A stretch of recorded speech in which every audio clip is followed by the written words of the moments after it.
ప్రస్తుతం తెలంగాణ రాష్ట్ర వ్యాప్తంగా సర్పంచ్ ఎన్నికలపై తీవ్ర ఉత్కంఠ కొనసాగుతోంది. సర్పంచ్ పదవికి పోటీ పడుతున్న ఆశావాహులు ప్రభుత్వం ఎప్పుడు ఎన్నికల ప్రకటన చేస్తుందా అని కళ్ళు కాయలు కాసే ఎదురు చూస్తున్నారు. ఏడాది కాలంగా గ్రామ పంచాయతీల్లో ప్రత్యేక అధికారుల పాలన కొనసాగుతోంది.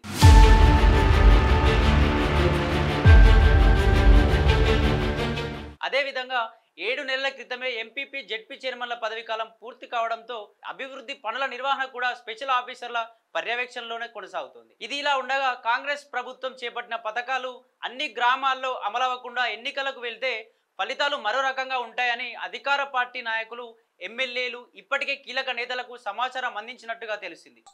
పెన్షన్ లేవు, ఈ బియ్యకారట్లు ఇప్పుడు ఒక ఇంట్లో 3 కుటుంబాలు 4 కుటుంబాలు ఎవ్రీ ఏడాది అవుతుంది బియ్యకారట్లు.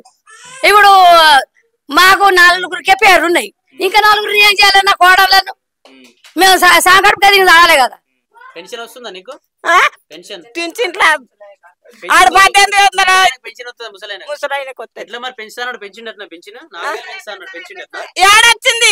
4000 పెంచింది, 2000 పెంచి కూడా పడదా వాళ్ళది ఇంకా ఫస్ట్ అయింది. రైతు బీమా వస్తుందా? రైతు బంధు వస్తుందా? రైతు బంధు రైతు బంధు వాళ్ళలేదు.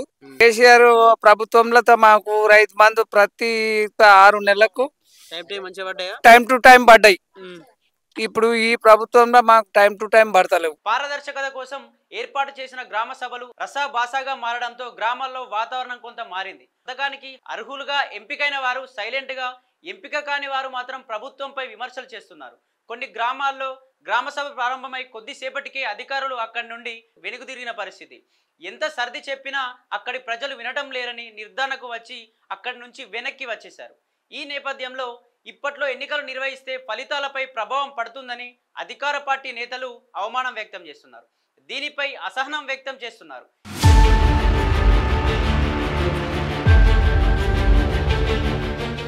ఏ జాబితాను ప్రామాణికంగా తీసుకున్నారని గ్రామ సభల్లో అధికారులను ప్రశ్నించారు. కొన్ని చోట్ల ఆందోళన సైతం జరిగాయి.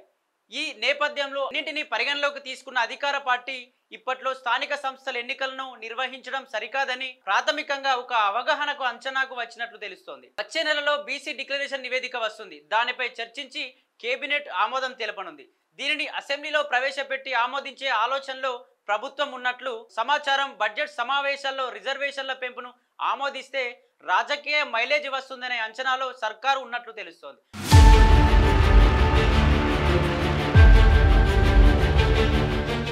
ఒకవేళ రిజర్వేషన్లు 50% కన్నా మించితే కోర్టు మెట్లు ఎక్కేందుకు చాలా మంది సిద్ధమవుతున్నారని, ఒకేసారి కోర్టుకు వెళ్తే కేసు క్లియర్ కావడానికి ఎన్ని రోజులు పడుతుందో చెప్పలేమని, అప్పటి వరకు ఎన్నికలు నిర్వహించడం సాధ్యపడదని న్యాయ నిపుణులు చెబుతున్నారు.